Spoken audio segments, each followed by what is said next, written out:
বিসমিল্লাহির রহমানির রহিম।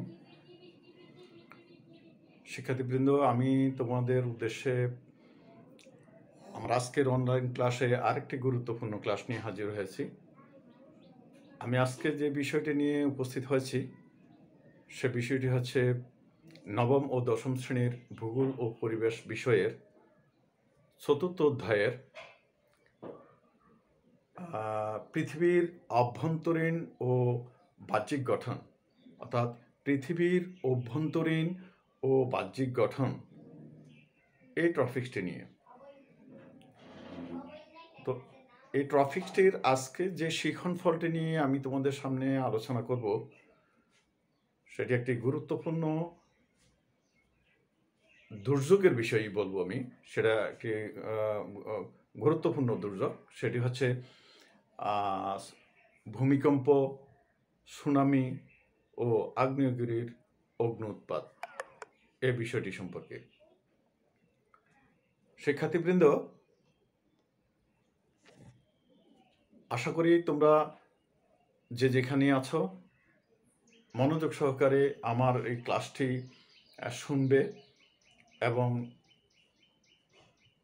এখান থেকে তোমাদের প্রয়োজনীয় যে বিষয়গুলো শেখার সেগুলো শিখে নিবে। তো আমি প্রথমেই তোমরা যারা আমার অনলাইন ক্লাসে অংশগ্রহণ করেছ সকলকে সুস্বাগতম জানিয়ে আমি আমার শ্রেণী কার্যক্রম শুরু করছি। শিক্ষার্থীবৃন্দ, আমার যে শিখন ফল ছিল ভূমিকম্প, সুনামি এবং আগ্নেয়গিরির অগ্নি উৎপাত।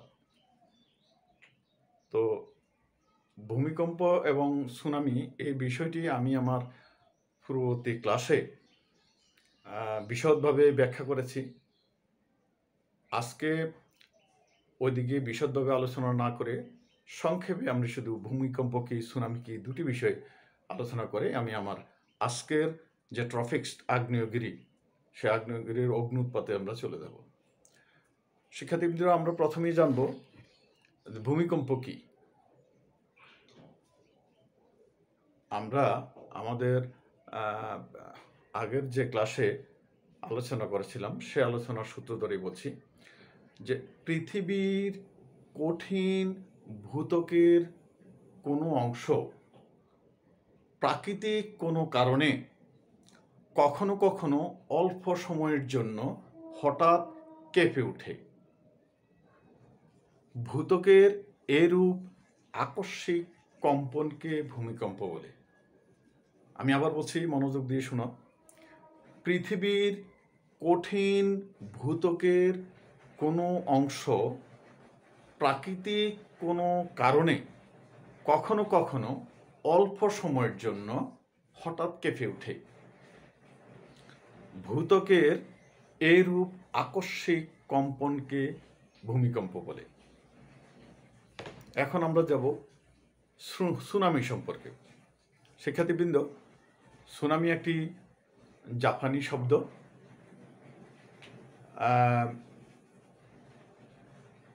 জাপানি ভাষায় এর অর্থ হলো পোতাশ্রয়ের ঢেউ। সুনামির পানি ঢেউ সমুদ্রের স্বাভাবিক ঢেউয়ের মতো না।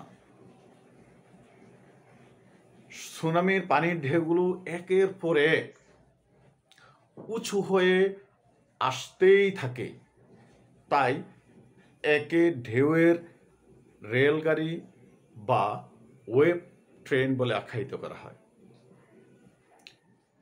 শিক্ষার্থীবৃন্দ, আমরা এবার চলে যাব আমাদের আজকের যে গুরুত্বপূর্ণ টপিকস আগ্নেয়গিরি, সে আগ্নেয়গিরির মধ্যে। প্রথমেই আমরা জানব আগ্নেয়গিরি কাকে বলে। ভূত্বকের শিলাস্তর সর্বত্রই একই ধরনের কঠিন বা গভীর নয়, কোথাও নরম আবার কোথাও কঠিন।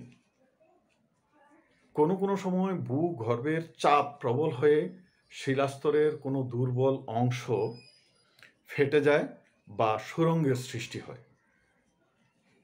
ভূপৃষ্ঠের দুর্বল অংশের ফাটল বা সুড়ঙ্গ দিয়ে ভূগর্ভস্থ উষ্ণ বায়ু, গলিত শিলা, ধাতু, ভস্ম, জলীয় বাষ্প, উত্তপ্ত পাথরখণ্ড, কাদা, ছাই প্রভৃতি প্রবল বেগে ঊর্ধ্বে উৎক্ষিপ্ত হয়। ভূপৃষ্ঠে ওই ছিদ্রপথ বা ফাটলের চারপাশে ক্রমশ জমাট বেঁধে যে উঁচু মোছাকৃতি পর্বতের সৃষ্টি করে তাকেই আগ্নেয়গিরি বলে।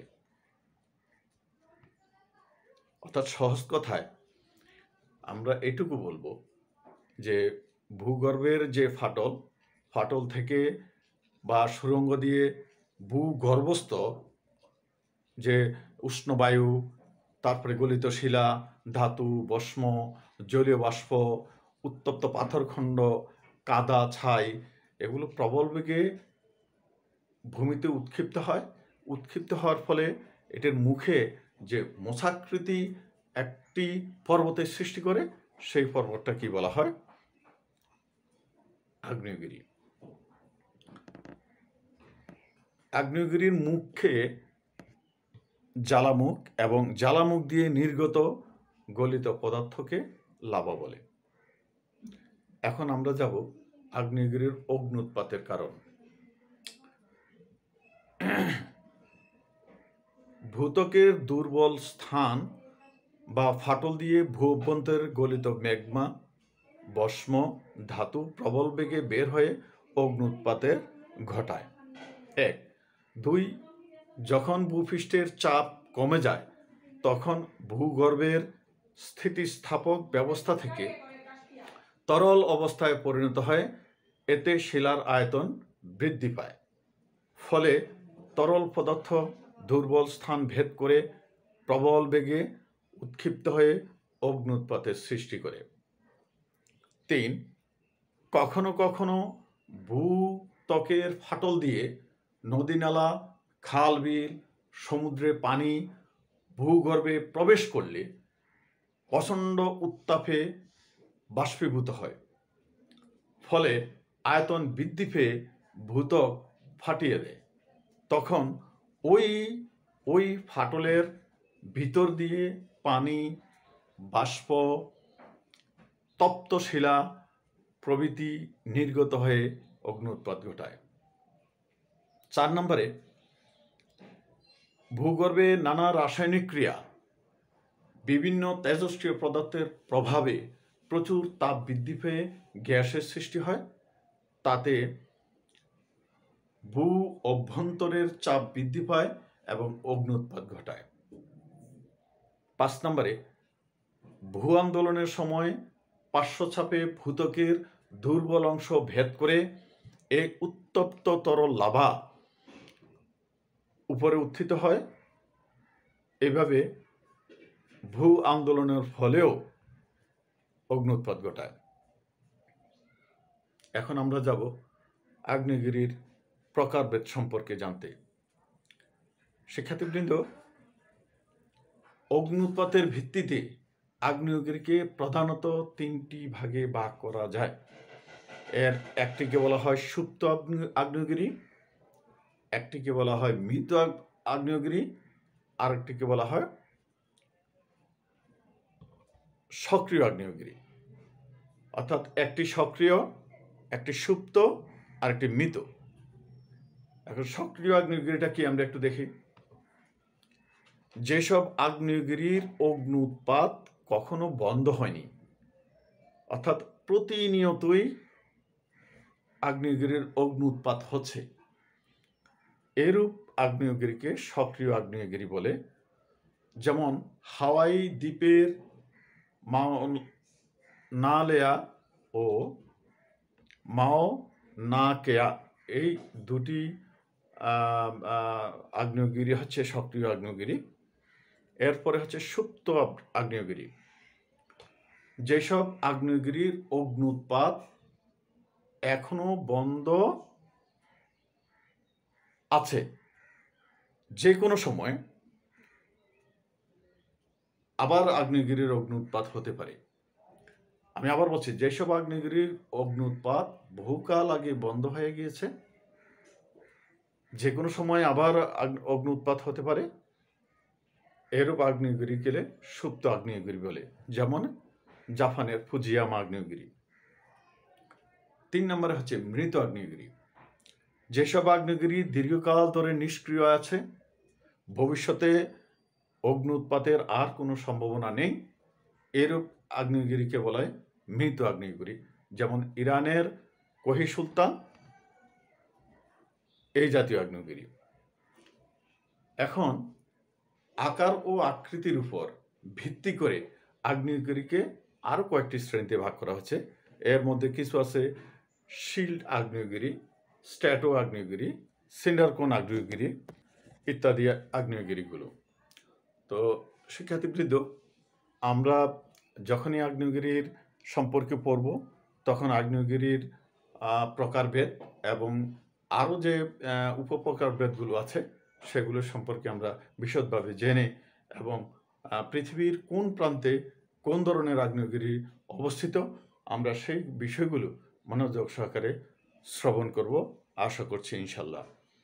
শিক্ষার্থীবৃন্দ, আমি আমার আলোচনা আর দীর্ঘায়িত না করে তোমাদের কাছ থেকে এখানে বিদায় নেব। তোমরা সকলেই ভালো থাকো, সুস্থ থাকো, এই প্রত্যাশায়। আল্লাহ হাফেজ।